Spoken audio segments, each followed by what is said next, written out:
Suara detak jam dinding di ruang tamu seperti detak jantungku yang perlahan-lahan melemah. Tik, tok, tik, tok. Setiap detiknya terasa berat, mengingatkanku pada sisa waktuku di dunia yang fana ini. Di usia 72 tahun, tubuh ini bukan lagi tempat yang nyaman untuk ditinggali. Persendian kerap berderak, pandangan mulai kabur, dan ingatan-ingatan indah masa muda seperti lukisan yang mulai memudar. Tapi, bukan itu yang paling menyiksaku. Bukan pula penyakit-penyakit tua yang diam-diam menggerogoti. Yang paling menyakitkan adalah rasa sepi yang mencekam. Perasaan menjadi beban bagi orang-orang yang dulu kujaga dengan segenap tenaga. Namaku Harun. Aku adalah seorang duda yang ditinggal mati oleh istri tercinta, Sari, 5 tahun silam. Kepergiannya seperti mengikis separuh jiwaku. Kami memiliki 3 orang anak yang telah sukses masing-masing. Rina, si sulung, adalah seorang akuntan yang tinggal di kota sebelah bersama keluarganya. Dia perfeksionis dan teratur. Hidupnya terjadwal rapi seperti spreadsheet di komputernya. Lalu ada Andi, anak tengah, yang berprofesi sebagai konsultan marketing. Dia cerdik, pandai bersilat lidah, dan karirnya melesat cepat. Terakhir, si bungsu, Bayu, yang memilih menjadi seniman freelance. Jalannya selalu berbeda dari kakak-kakaknya, lebih mengalir mengikuti kata hati. Mereka semua rajin menelepon, mengirim uang, dan sesekali menjenguk. Tapi, di balik semua kebaikan rutin itu, aku merasakan sebuah jarak. Sebuah kesibukan yang membuat mereka tak punya waktu lagi untuk sekadar duduk dan benar-benar mendengarkan cerita ayah mereka. Telepon mereka selalu terburu-buru, kunjungan mereka penuh dengan agenda. Aku mulai bertanya-tanya, apakah mereka masih peduli padaku, atau hanya sekadar menjalankan kewajiban?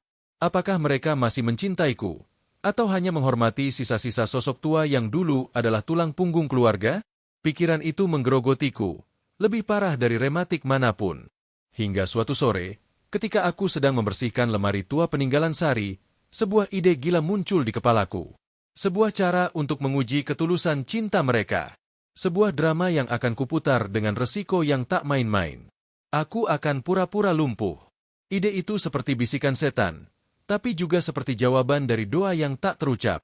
Aku ingin tahu, siapa yang akan benar-benar ada di sampingku ketika aku tak lagi bisa berbuat apa-apa? Siapa yang akan merawatku dengan tulus? Dan siapa yang akan melihatku sebagai beban yang menyebalkan? Keesokan harinya, rencanaku kujalankan. Ketika Andi dan keluarganya sedang berkunjung untuk makan mingguan, aku berpura-pura terjatuh di depan tangga rumah. Aku berakting sebaik mungkin, merintih pelan, dan membuat tubuhku lemas tak berdaya. Teriakan istri Andi, Sinta, memecah kesunyian rumah. Kekacauan pun terjadi. Aku dibawa ke rumah sakit, dan di sana, dengan suara lirih yang kupaksakan, aku berkata kepada dokter yang sudah kupesan sebelumnya, seorang teman lama yang bersedia membantuku dalam sandiwara ini, bahwa aku tidak bisa menggerakkan kedua kakiku. Diagnosa, stroke ringan dengan komplikasi kelumpuhan sementara, diumumkan. Aku melihat wajah anak-anakku. Rina terlihat panik. Matanya berhitung-hitung tentang biaya perawatan dan penyesuaian jadwal. Andi terlihat stres. Sibuk bertelepon sana-sini mencari informasi tentang perawat terbaik. Hanya Bayu yang diam, memegang tanganku dengan erat, matanya berkaca-kaca. Maka, dimulailah babak baru dalam hidupku. Aku terbaring di tempat tidur, bergantung pada belas kasihan orang lain. Aku yang dulu kuat membangun bisnis dari nol, kini tak bisa pergi ke kamar mandi sendiri. Rasa bersalah sesekali menyergap, tapi rasa haus akan kebenaran lebih kuat. Awalnya, semuanya berjalan seperti yang kuharap. Rina mengatur jadwal perawat dengan cermat. Andi membelikan kursi roda elektrik termahal. Mereka bergantian menjenguk, meski tetap dengan telepon yang tak pernah lepas dari genggaman. Tapi, perlahan-lahan, frekuensi kunjungan mereka berkurang. Kesibukan, lagi-lagi, menjadi alasan yang mudah. Aku mulai memahami pola mereka. Rina hanya datang di akhir pekan, tergesa-gesa.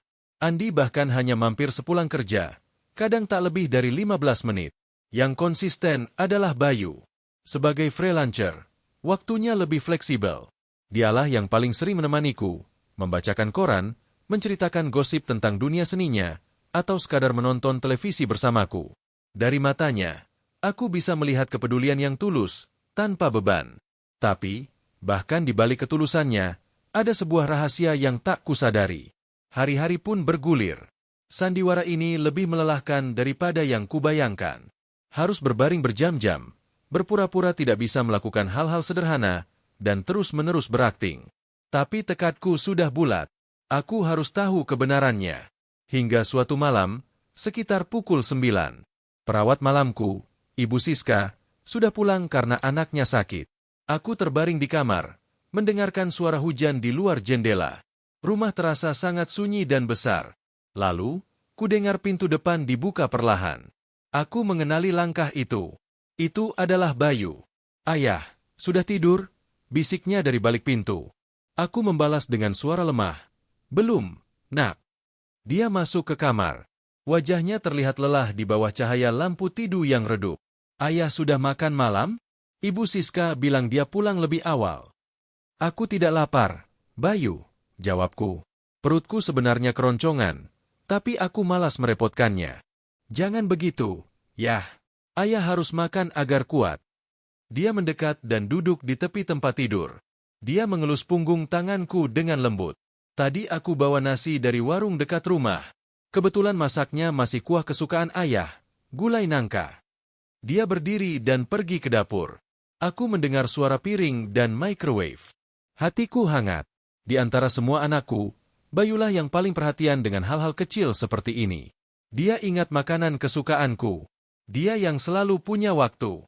Beberapa menit kemudian, dia kembali dengan sebuah mangkuk berisi nasi dan gulai. Aroma gulai itu tercium, tapi ada sesuatu yang aneh.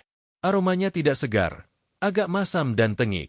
Sebagai orang yang hidup selama puluhan tahun, indera penciumanku masih cukup tajam untuk membedakan makanan segar dan basi. "Sudah, Yah. Ayo saya suapi," ujarnya dengan senyum. Dia mendekatkan sendok berisi nasi dan kuah gulai ke mulutku. Aroma basi itu semakin kuat. Hatiku berhenti berdetak untuk sesaat. Ini bukan salah masak. Ini adalah makanan yang sudah basi. "Bayu, ini," kataku lemah, mencoba menolak. "Ayah, jangan rewel. Ini untuk kebaikan ayah juga. Makan saja, biar kuat," katanya, masih dengan senyumnya yang manis. Tapi, untuk pertama kalinya, aku melihat sesuatu yang berbeda di matanya. Ada sebuah kekecewaan yang dalam, sebuah keputusasaan yang tersamar, dan sesuatu yang sinis. Dia mendorong sendok itu ke mulutku. Dengan berat hati, aku membuka mulut. Rasa masam dan tengik langsung memenuhi lidahku. Ini pasti makanan sisa yang sudah setidaknya 2 hari. Rasanya begitu jelas. Aku ingin memuntahkannya, tapi aku harus tetap berpura-pura lemah. Dia menyuapiku lagi, dan lagi. Setiap suapan adalah siksaan. Bukan karena rasa makanannya, tapi karena pengkhianatan yang kurasakan. Air mataku hampir menetes, tapi kutahan. Aku memaksakan diri untuk menelan. "Bayu, Nak, dari mana kau dapatkan makanan ini?" tanyaku pelan, suaraku serak. Dia berhenti menyuapi, menatapku lama. Senyumnya perlahan menghilang dari bibirnya. Wajahnya yang biasanya hangat, kini terlihat dingin dan hampa. "Dari warung, Yah." Seperti yang kubilang, jawabnya datar. Tapi, rasanya aneh, Nak. Seperti sudah tidak fresh. Bayu meletakkan mangkuk di meja samping tempat tidur. Dia mendekatkan wajahnya ke wajahku, dan untuk pertama kalinya dalam hidupku, aku melihat kebencian di mata anak bungsuku. "Kau pikir aku tidak tahu, Yah?" bisiknya. Suaranya bergetar tapi penuh dengan ketajaman. "Kau pikir aku bodoh? Aku yang selalu membantumu di bengkel lukis dulu, yang melihat betapa kuatnya kakimu memijak pedal mesin?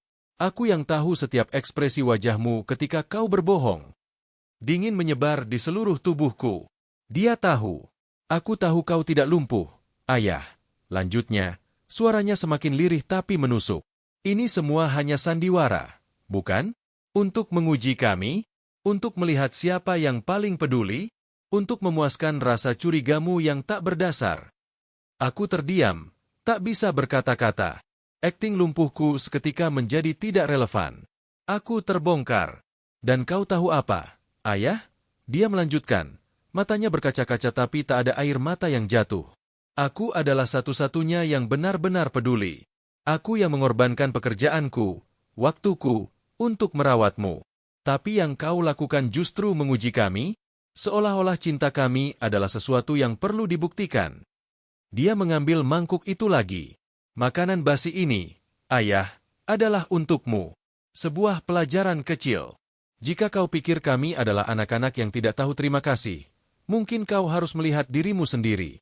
Seorang ayah yang tega membohongi dan memanipulasi anak-anaknya sendiri hanya untuk memuaskan ego dan rasa tidak amannya. Dia menyuapiku sekali lagi, dan kali ini, rasa pahitnya bukan lagi dari makanan. Rasa pahit itu berasal dari pengakuan pahit bahwa sandiwaraku telah berbalik menghancurkanku. Anak yang kusayangi, yang kupikir paling tulus, justru menjadi orang yang dengan sengaja memberiku makanan basi sebagai bentuk protesnya. Aku tahu kau bisa menelan ini, ayah, katanya, berdiri dan berjalan menuju pintu. Karena kau bukanlah orang lumpuh yang lemah. Kau adalah seorang pria tua yang kuat, yang memilih untuk menjadi lemah. Dan itu jauh lebih menyedihkan. Dia pergi, meninggalkanku sendirian di kamar dengan rasa malu, kalah, dan hancur yang tak terperi. Sendok masih di tanganku, rasa basi masih di lidahku, dan kebenaran pahit yang akhirnya kudapatkan justru datang dari arah yang tak pernah kuduga. Aku mendapatkan ujian yang kuminta, dan aku gagal di dalamnya. Bukan mereka yang gagal dalam ujianku, tapi akulah yang gagal sebagai seorang ayah.